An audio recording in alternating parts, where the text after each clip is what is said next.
नमस्कार, स्वागत है आपका आज की वीडियो में। खबरों का सिलसिला शुरू करते हैं। दिल्ली की एक अदालत ने सोमवार को नागरिकता संशोधन अधिनियम सीएए के खिलाफ विरोध प्रदर्शन के दौरान दिसंबर 2019 में जामिया में हुए दंगों के लिए शर्जील इमाम के खिलाफ आरोप तय किए।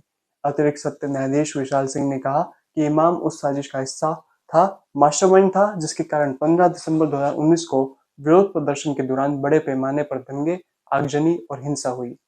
अदालत ने माना कि इमाम के जहरीले और भड़काऊ भाषण ने दंगों को भड़काया और वह न केवल एक भड़काने वाला था बल्कि एक सरगना था जिसने लोगों को सड़क पर उतरने के लिए प्रेरित किया। अदालत ने कहा उसका भाषण क्रोध और घृणा को भड़काने के लिए था, जिसका स्वाभाविक परिणाम सार्वजनिक सड़कों पर गैर कानूनी सभा के सदस्यों द्वारा व्यापक हिंसा थी। उसका भाषण जहरीला था और एक धर्म को दूसरे धर्म के खिलाफ खड़ा करता था। यह वास्तव में एक घृणास्पद भाषण था। न्यायाधीश ने आगे कहा कि इमाम ने जानबूझकर मुस्लिम समुदाय का इस्तेमाल किया और उन्हें सीएए के विरोध में कई राज्यों में चक्का जाम, सड़क अवरोध के माध्यम से सार्वजनिक जीवन को बाधित करने का आग्रह किया। 15 दिसंबर 2019 को जामिया नगर इलाके में हुई हिंसा में कई डीटीसी बसें, निजी वाहन और पुलिस की संपत्ति को आग के हवाले कर दिया गया था। साथ ही कानून प्रवर्तन अधिकारियों पर भारी पथराव भी किया गया था। अदालत ने कहा कि ये कोई अचानक हुआ दंगा नहीं था बल्कि एक सुनियोजित योजना का नतीजा था। अगली खबर है, जयपुर में एक उपभोक्ता फोरम ने हाल ही में अभिनेता शाहरुख खान, अजय देवगन और टाइगर श्रॉफ को विमल पान मसाला के कथित भ्रामक विज्ञापन को लेकर नोटिस जारी किया। जयपुर जिला उपभोक्ता विवाद निवारण आयोग ने विमल पान मसाला निर्माताओं को भी नोटिस जारी किया।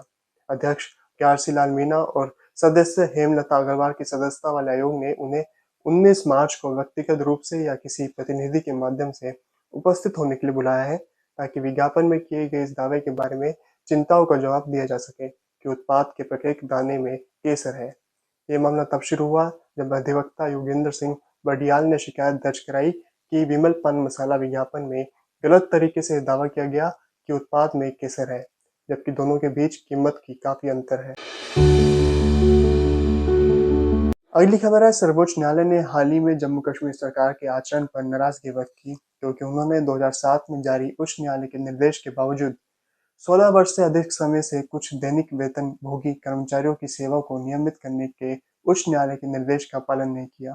न्यायमूर्ति सूर्यकांत और न्यायमूर्ति एन कोटेश्वर सिंह की खंडपीठ ने कहा कि यह मामला सरकारी अधिकारियों द्वारा खुद को कानून से ऊपर मानने का है। एक स्पष्ट उदाहरण है, दैनिक वेतन भोगी कर्मचारियों ने 2006 में उच्च न्यायालय में याचिका दायर कर अपनी सेवा को नियमित करने तथा SRO 64/1994 के अनुसार वेतन भुगतान की मांग की थी, क्योंकि वह 14 से 19 वर्षों से काम कर रहे थे। उच्च न्यायालय ने 2007 में उनके पक्ष में फैसला सुनाया था।